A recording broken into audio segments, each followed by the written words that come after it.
Welcome to How Excellent with me, Trell Thomas, the podcast where people who personify excellence are given a seat at the table.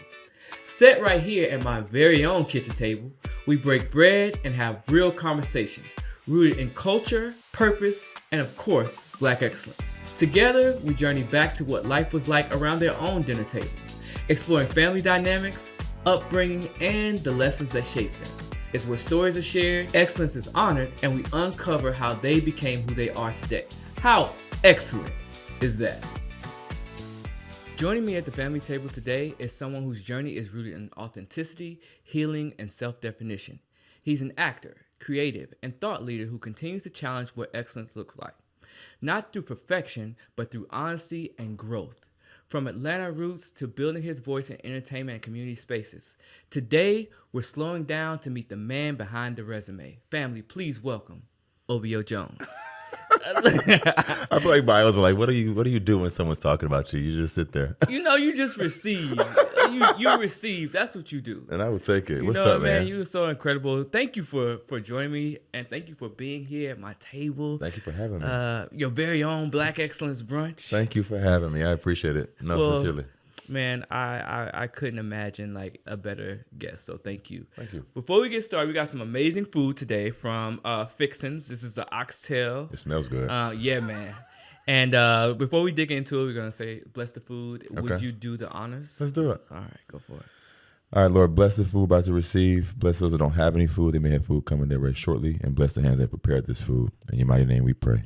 Amen. Amen. Come on, Pastor. I don't have no church in here. Come on now. Huh? How are you? I'm good. I am present. Yeah. Probably more present than I've been in a while. So, yeah, I think I often say I'm good because it's like the thing you say when someone asks you how you doing. But I feel like if I'm being fully transparent, I'm like, honestly, I don't even know. Yeah. Is that a fair answer? And right? That's okay, too, right? Probably maybe like 5 years ago, a friend of mine, like I was, we was doing the thing like, how are you?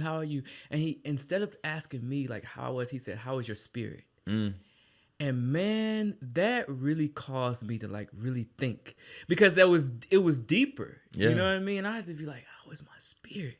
Well, if I'm honest, and so I love, and the reason why I think you're so amazing is I love that you're just authentic. Thank you. So even that, like, I don't know, that's authentic. And I really appreciate that about you. The thing that I think we really want to touch on in this conversation is just like your journey and how you even got to that place where you can be so authentic. Sure. So I want to take it back in the beginning of this conversation and just talk about like your upbringing. So we're set to the style of Sunday dinner as the brunches are. Okay. So we're here, and I want to talk to you about what this experience or Sunday dinners or dinners in general were like for you growing up in your home. You know what's interesting? I feel like I had a very unique experience around food growing up because my parents didn't eat meat, and neither did we. And so there wasn't a lot of like, chicken and turkey and all the things for Sundays. But I think food was also very paramount to my like growth experience, right? So we always congregated around food. But I think there was this very like intentionality around like food not being the focal point, but like conversation, who we are, what are you thinking, more than it is like this is such good food, because transparently it wasn't that good food. No, I think I'm the only Black person whose parents couldn't cook, but like the food wasn't that great. So it wasn't like, oh my God, it was more like, okay, sustenance, but like, what are you thinking? Yeah. Something that kind of inspired me to always be thinking. Yeah. Always.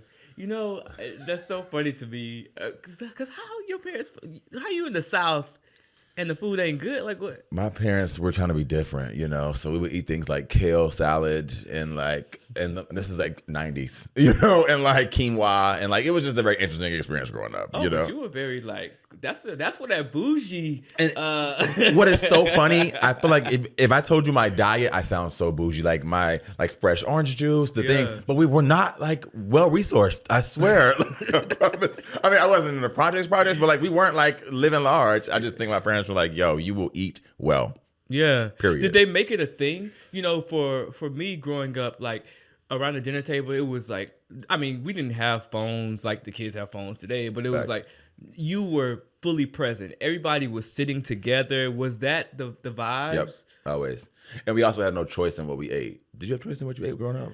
No, but we kind of like my mom would get into a routine of like where you knew on Mondays we were having this. You knew on Thursdays, and Thursdays were my favorite because it was a simple meal, but it was spaghetti. And I love the way my mom cooks spaghetti. Wait, did your mom know that each day had its own food, or was it just like... It was just, I feel like it was just simple for her. She did the same kind of grocery shopping. So every day it was like you knew what was coming. The only day where it was different was Sundays. Like Sundays, and that's why it was so big for me, because Sundays it was just like, ooh, what's gonna be the main entree? What's gonna be the sides? Yeah. You know, there were things like mac and cheese we had every time or stuff like that. Okay. But Sundays were so special because she really like put that apron on and went to work. Did she teach you how to cook as well?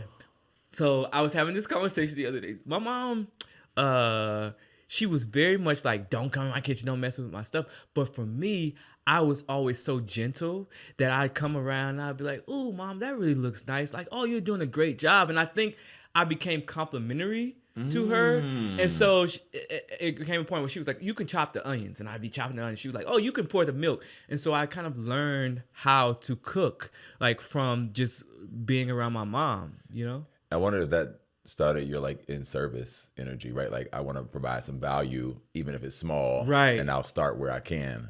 You know what? Look at you interviewing me. I feel like maybe. I know that just in general, especially in Black families, like those are such sacred moments for us. Yeah. You know, what were the conversations that y'all were having around with your quinoa and your kale chips? It's funny. I think it was about who are you. Ooh. My dad was really, really invested in who I was. Like, who do you want to be? And not like career, but like, who do you want to be in the world? You know what I mean? Yeah. Like, how do you want to show up? What does that look like?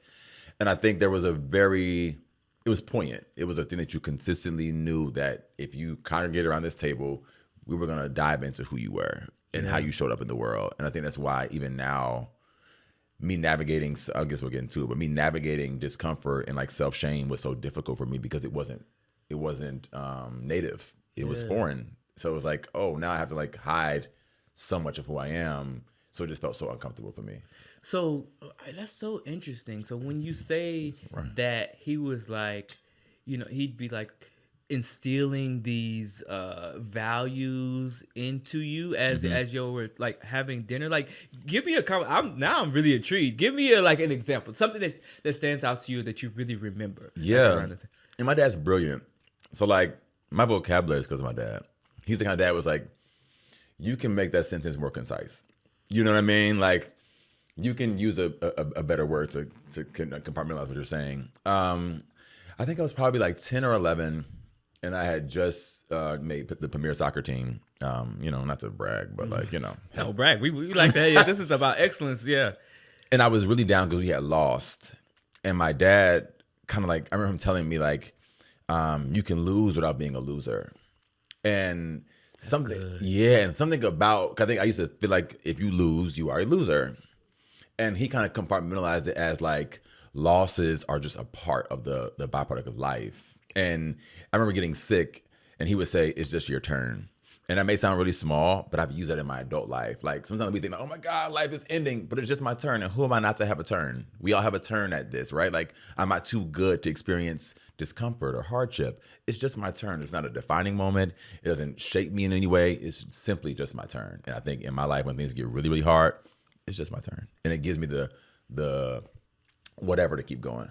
So, yeah. Wow, was your dad like a therapist, or like what was his profession? He was a photographer, yeah. And I think like just honing in on his creativity. I think also even their dietary restrictions. I think my parents had to defend who they were for the majority of their lives, and I think a lot of growth exists when you are having to like protect who you are. And I think my name is Obio, right? Like what is that? But I think my parents were like, hey, I want to protect the right to name my kids what I want to name them, feed them what I want to feed them, not punish them. My parents didn't believe in rules. So I learned what a whooping was when I was in elementary school because I had never had one of those. And so, you know, so it was like very liberal in the home. And I think something about protecting your right to be who you are makes you really, really mindful of protecting the rights of people around you. That's good, Obio. Like, I want to talk to your dad too. He's amazing. Yeah, that's really incredible. Yeah. Okay, so you're 10, you're 11 years old. Yeah. Your dad is like teaching you these big words. You're like also learning so much about like self-value, and you're like seeing these examples. You grow up. Yeah. And then you get to a point where almost like you have to defend who you are. Like, sure. Walk me through like what coming into your true self was like. Oof. It's funny because there was a home life that was fairly comfortable. Okay. But you couldn't shun me from the real world. Right. So like I still had school where I would experience people. I still had the things that I would experience. And I think, oh man, the journey was long. And I think a lot of what zapped me into my truth was loneliness. I think a lot of us isolate to protect ourselves, right? You think that if I can just get by myself, I don't have to deal with anything else. I can be the most me alone. You pushing my button. And so I think for me, it was like, oh, I'm going to be alone forever.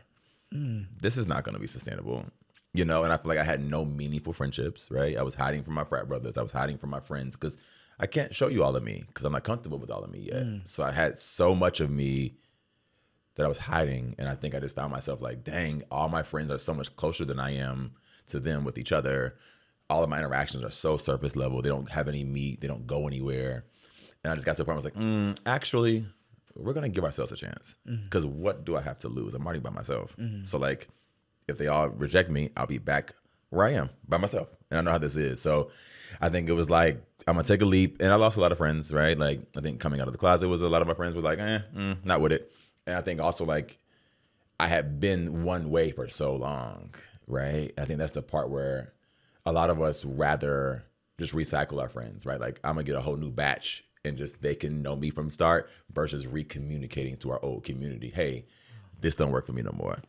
This is a new boundary I need to set. And I think that was me. I'm like, let me just start over, child, because I ain't going back. Like, y'all don't respect boundaries. I'm not going to play the boundary game. I'm going to get some new girls who know me win, and that way all they know is this version of me. Because I don't want to hear, like, girl, that ain't who you are. And I think I was like, actually, no, I'm going to give myself a chance. Hey, guys, who I care about right now, this is who I am now. So, yeah.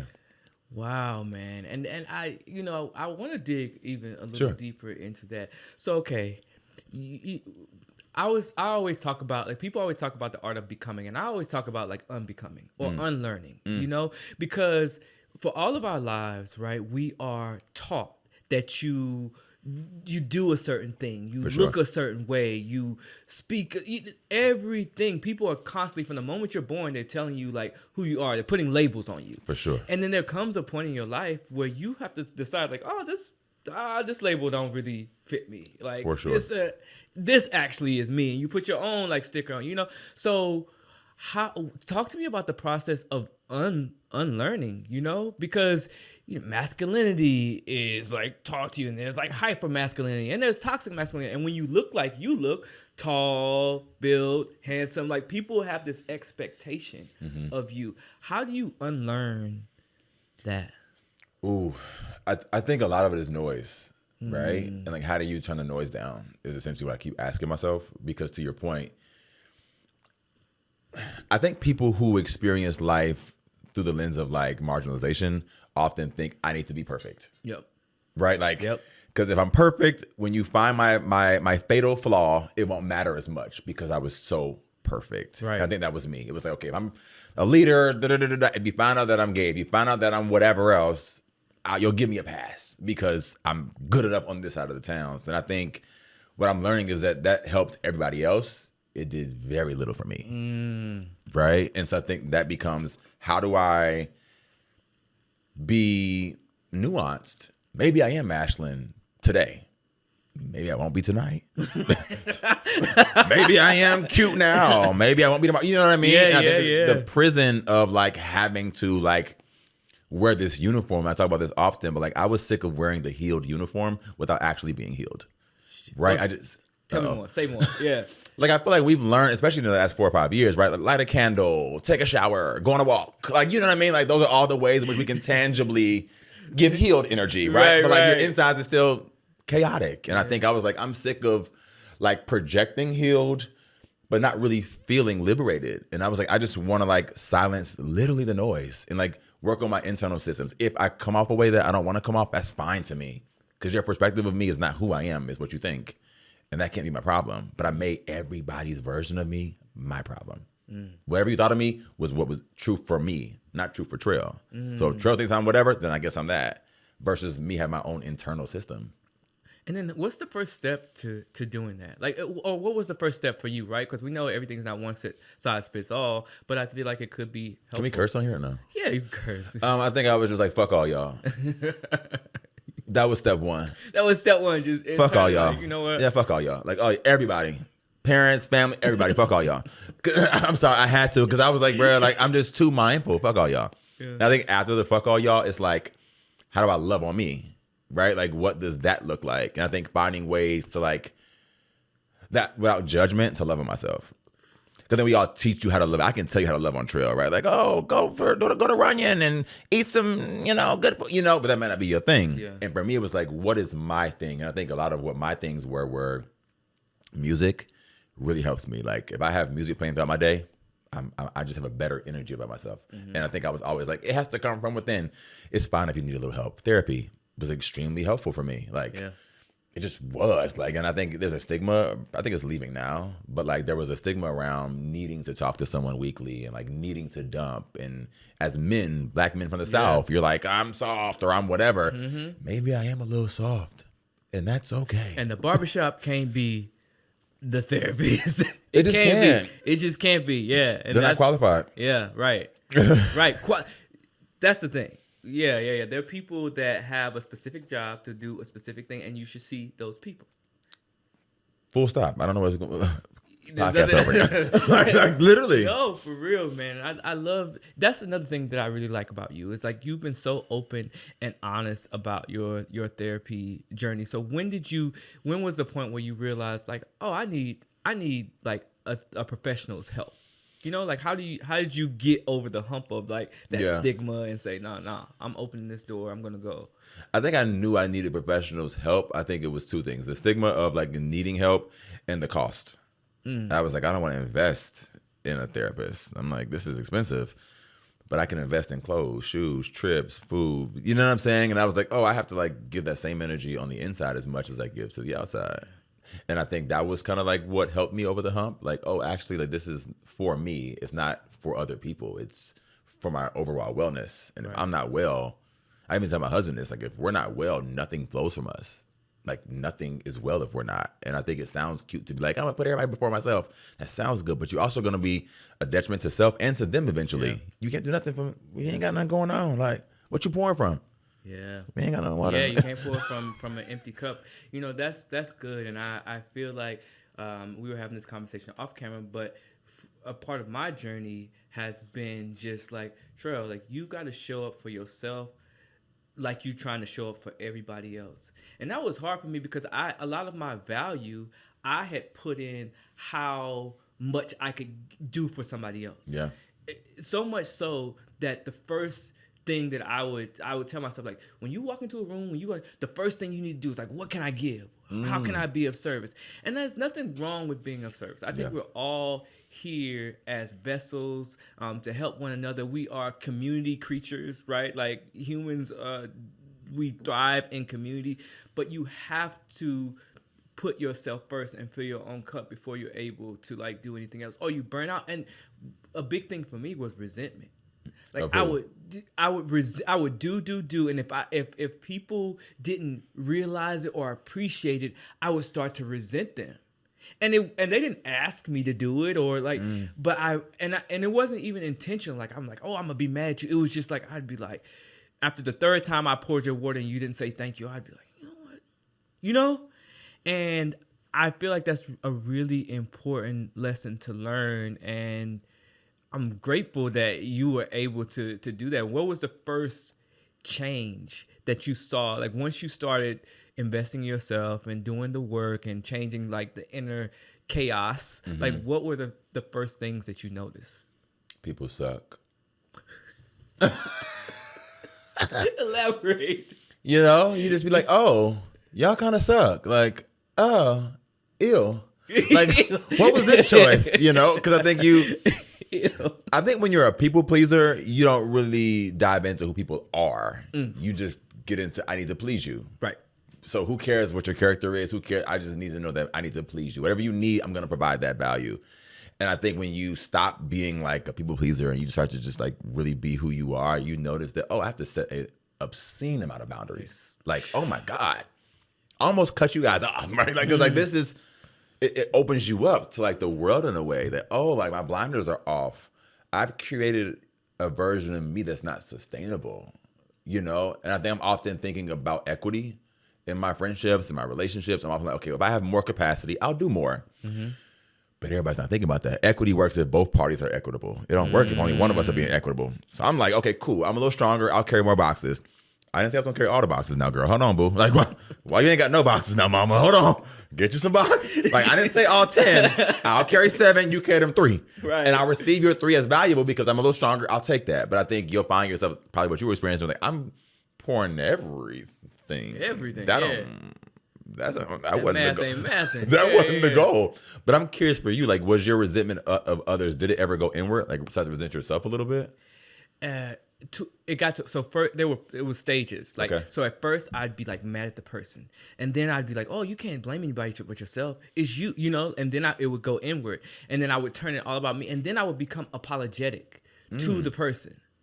Like, hey, and because I'm a very honest person, sure, you know. So I'd be like, hey, you know, I really didn't like you, and I'm sorry. You know, it would just be, or then I would become even trying to do even more for them because I feel like I owed it at that point. Like some guilt. Yeah, yeah, it was bad. What a cycle.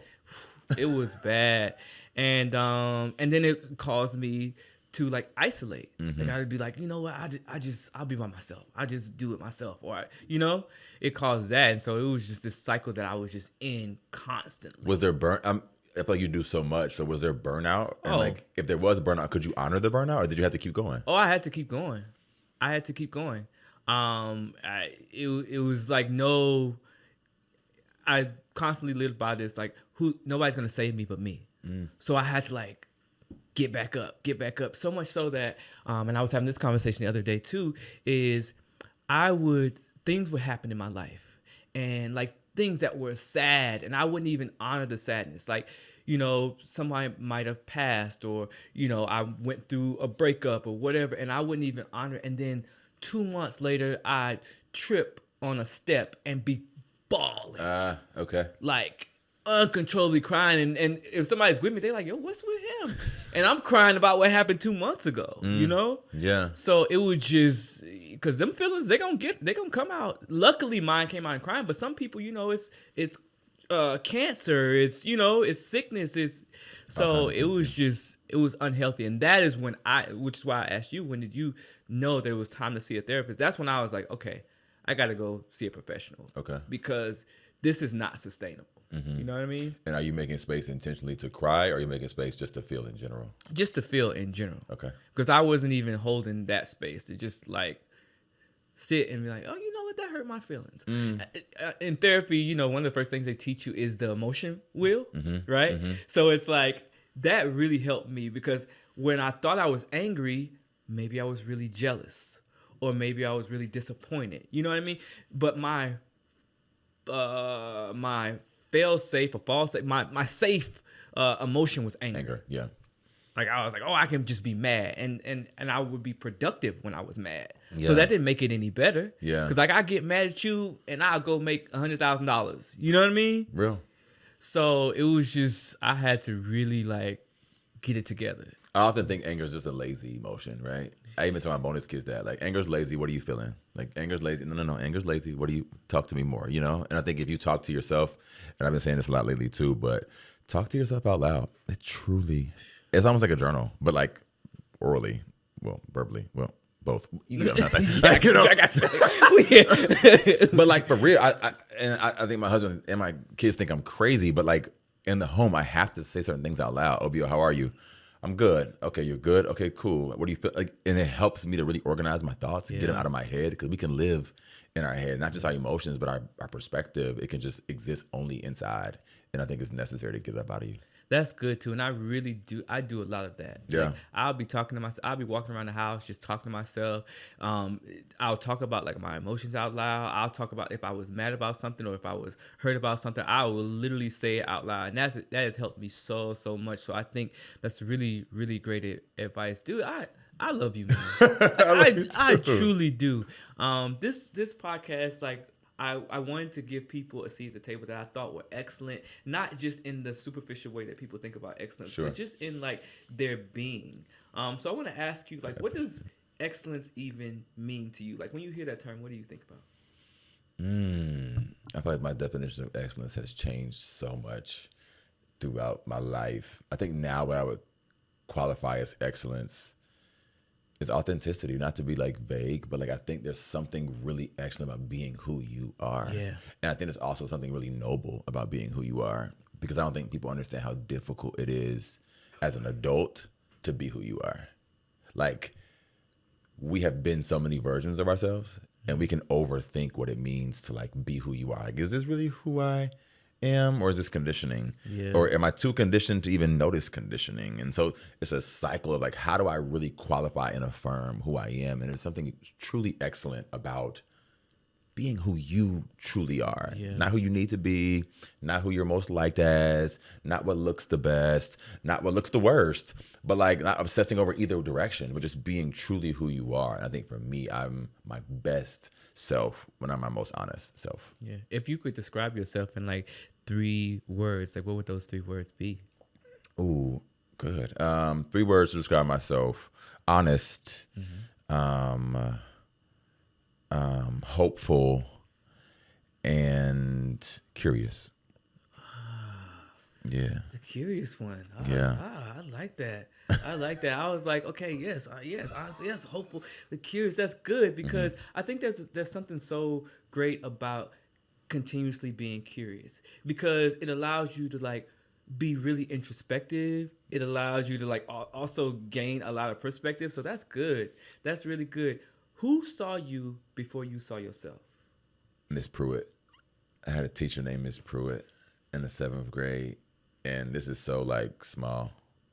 We had this project. She was a math teacher, and I don't even know what the project was about, but for some reason I like went all out and like made this t-shirt out of it. I don't even know why. I can't even explain it. But she said, this is so good. And something about her affirmation really like, I don't know, did a thing, right? So she kind of built my trust through affirmation. And one day she had a tattoo on her chest. This is so random. And I asked her, I raised my hand, and I was like, how many tattoos do you have? And she goes, that's a really inappropriate question, and I don't appreciate you asking.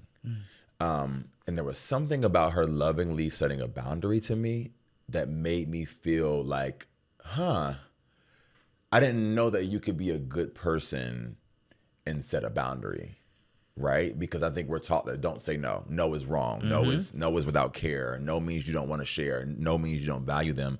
And she set a boundary to me that was really, really careful. And my mom, I have so much mom trauma that is, whatever. But like, my mom wasn't a very good mom to me. So I think women were already a point of contention for me. It was like already a little bit whatever. And I think she just saw me. She just often was really mindful of like being really delicate but intentional with me. And to this day, I follow each other on Facebook. We're old enough now to like have our teachers as our homies. Right. And like, she was the first person in my memory to really be like a person who I felt seen by. And how did leaving that moment, or like recognizing that moment, how did that change how you started to go through life, or how did you go through life differently after that? I think it started to make me feel like I didn't have to be nice as like a mode for connection. Like I could possibly have a bad experience, or I could possibly not want to do a thing and still have the friendship. But I think in my life, in my home life, my mom was very like my way or the highway. If you disagree with her, you were wrong, you were bad, you were in trouble. You know what I mean? So I didn't have a really good avenue for like any disagreement, any other thing but what you wanted of me. And I think she kind of, in so many words or so many ways rather, taught me that like you can not want to do a thing and they still be your friend. Yeah. Good. You know, that's really good, and I think that I often think about the distinction between being nice and being kind. Mm-hmm. I try to always be kind, but I'm not always nice. Real. And that's okay. You know, like, I give people this analogy so they really understand what I'm talking about. So, like, I've lived in both New York and now we live in LA. I think people in New York are kind, but they're not necessarily nice, right? So people will cuss you. You'll be like, hey, how do I get some? People will cuss you, slam out, but they'll give you them directions to it. You gonna take a left here. You gonna go make everything. And you got it? Yeah. Okay. And then go about their business. So New York. In LA, you would be like, hey, can you tell me how to get it? They'd be like, oh yeah, it's that way. They might not even know where it is.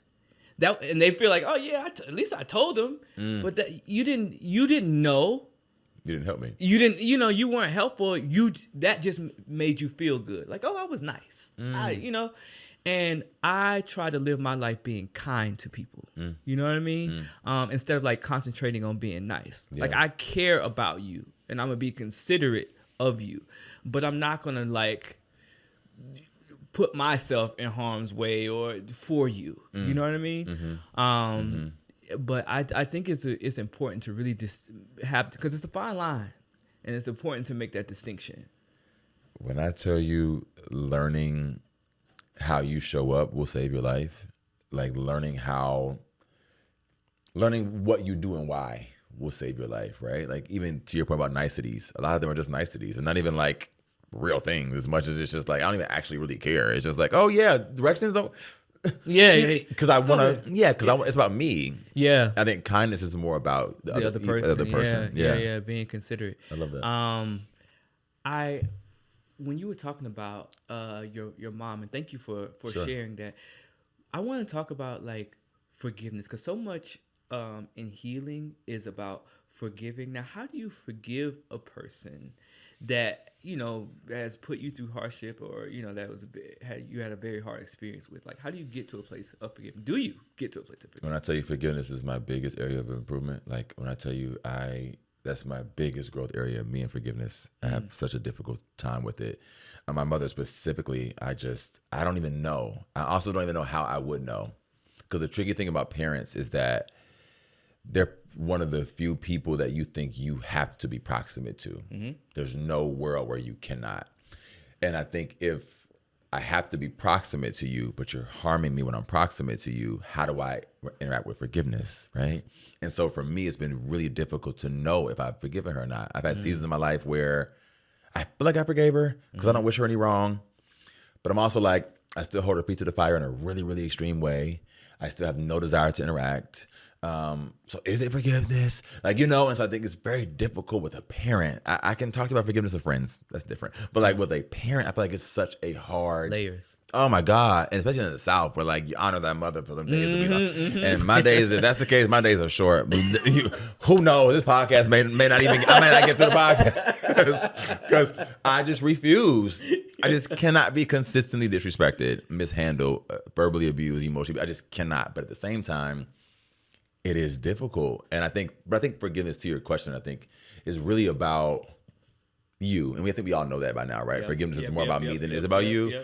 And I think whatever forgiveness looks like for you to still be well. Like if somebody's name comes up and there's so much in you about it, I think it's a sign of unforgiveness, and it may be requiring some more intentional work. That's good. Do you feel like healing is linear?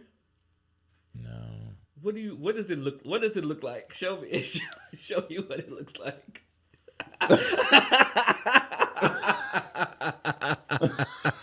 When I say, what? Like, no, I think even for myself, right? It's like I feel confident in my truths. I'm setting my boundaries. I'm moving and I'm shaking. I'm doing my big one. Then here comes the season of like, oh, I'm scared to set boundaries. I'm a little nervous to do this. I'm confident one minute, I'm not. So I think healing is more about like honoring your capacity that day. Mm-hmm. Right? More than it is like, I'm going to now be ushered into perfection. Like now I have learned the lesson of this and I'm a boundary setting fool. It's more like I am going to be mindful of the fact that each day I have a new capacity and I'm going to do the best with the capacity that I have. That's good. Yeah. Are you in the therapy work? Like, you know what I'm saying? Like you should be a life coach. Like I do coach, yeah.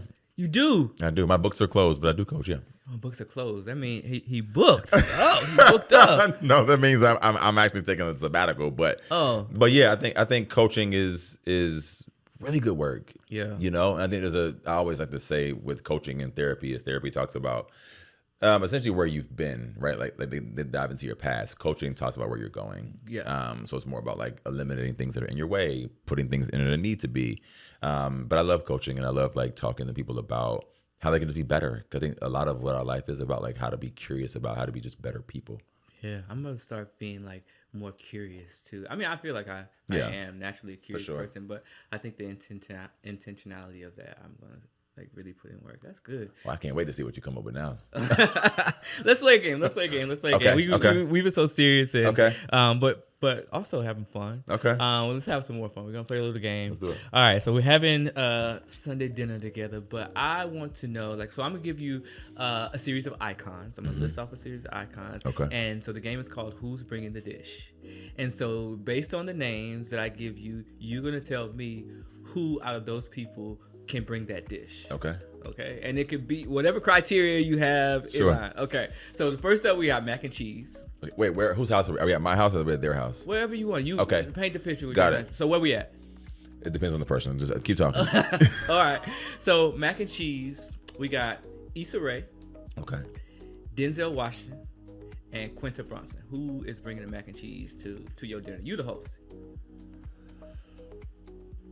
I'm gonna go Issa Rae. Okay. Why? Because I don't eat dairy, and I feel like she would make fun of it. It would be funny. Like I would feel safe to say like I don't eat dairy. Okay. I feel like Denzel would be like, you don't eat dairy, like you know, it would be too much. And I feel like Quentin would really joke me a little too hard. So like, give me Issa. Okay. Issa can bring the mac and cheese. There you go. All right, we get a little deeper. Who is bringing the greens? Oh, I love green. Okay. Me too. We got Bell Hooks, Oprah Winfrey, Angela Bassett. My girl Bell Hooks. Okay. Me and Oprah have the same birthday. Just fun fact. I'm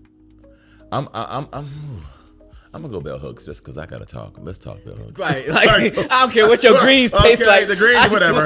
Let's chat. I need to talk to my girl Bell Hooks.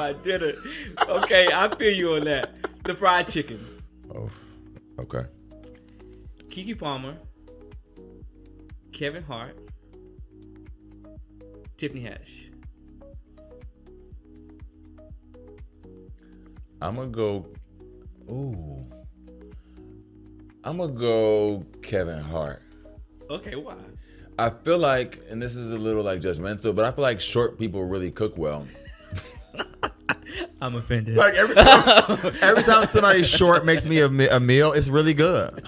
I can cook. That's what I'm saying. I feel like people who are short can really cook. They put their whole body in it, you know? I've never heard that explanation. I think Kevin Hart, you can make the fried chicken. All right, the dessert. Ooh. See, this is important for me because I got a sweet tooth. Okay. Same. Okay. So I'm curious to see what you're gonna say about this. All right, we got Janelle Monáe. Ooh. Kid Cudi. Tracy Ellis Ross. Tracy Ellis Ross. Okay. Everything just, you know, that's my favorite person at this point. I know. Like, me and Tracy, that's my girl. Like, what? Bring some pattern.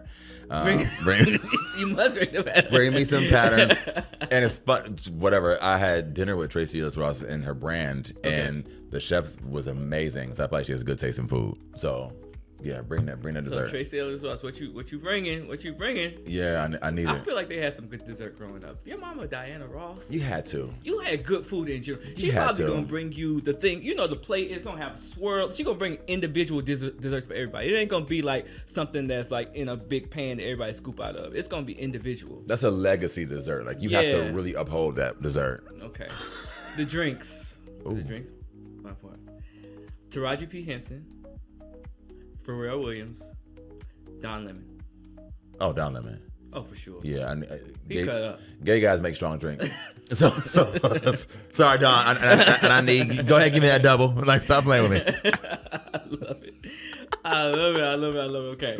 Shout out to Don. See, that's what makes a table powerful. Who you invite really says everything about like the experience, and that's why even with Black Excellence March, I'm so intentional about the guest list because the food is one thing, but the energy is another thing. And the way people feel in a space matters.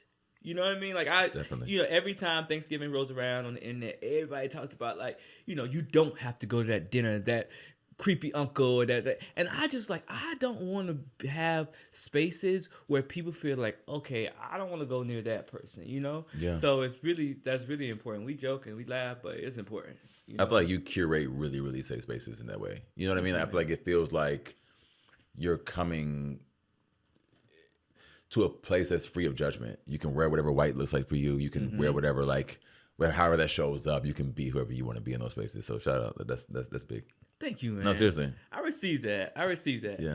I have this question that I've been asking everybody, and we were talking legacy talk, right? And so I just think that the sky is for sure the limit for you, as far as like building things and doing things. Like, what are you building or doing right now that people don't see yet? Oh man. I need author and under my belt. Oh man. Yeah. I read it. I think it's time. So I've been working on that intentionally. And just sharing more. I feel like social media is like, 30 seconds, 45 seconds, but you don't really get the full meat, right? And like stuff like this adds more color. And I think I just need to continue to color, right? And whatever that looks like in that way.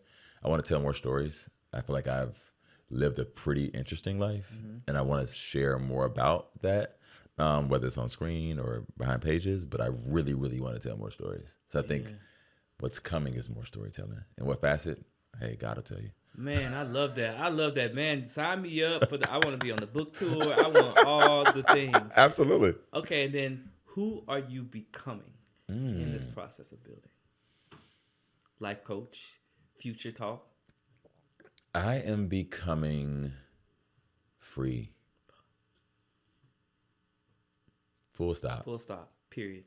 Right there. Free. Okay, this is probably my favorite part, as you know, of Black Excellence Brunch, where we really toast, and I had to incorporate it into what we're doing today. So today, I am working with the cocktails collection. Come on. Today we're doing an espresso martini, a Kettle One espresso martini, but there are 9 other drinks in the cocktail collection. I got them all here. But I'm going to teach you today how to make your very own espresso martini. This is your first one. It's my first one. It's an exciting day. All right, Pay attention. Pay attention. Okay. All right. So first, get your, Okay. open it up like that. Yeah. And then open up your shaker like that with your ice already in there. You pour. Boom. Like that. Right back there. Like that. Then you that back on there. Then, important part. Little shake. You know what I'm saying? I know you like to. That's your move. And then. Okay. Let me see. Boom. Okay. A bartender. Yeah. Well. Ooh. Okay.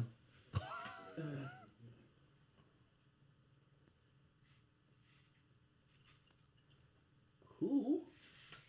All right, now, so I don't know if you know, but espresso martinis we put coffee beans in them, and you put 3 specific coffee beans in there. So we're gonna put them in there together, okay? Okay. So the first one is for health.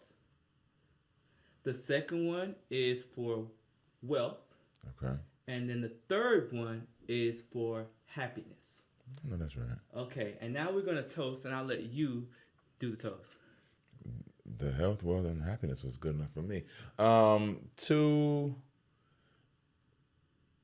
abundance in all ways, in all forms, into a really, really prosperous year that blows our minds. Yes. Let's do it.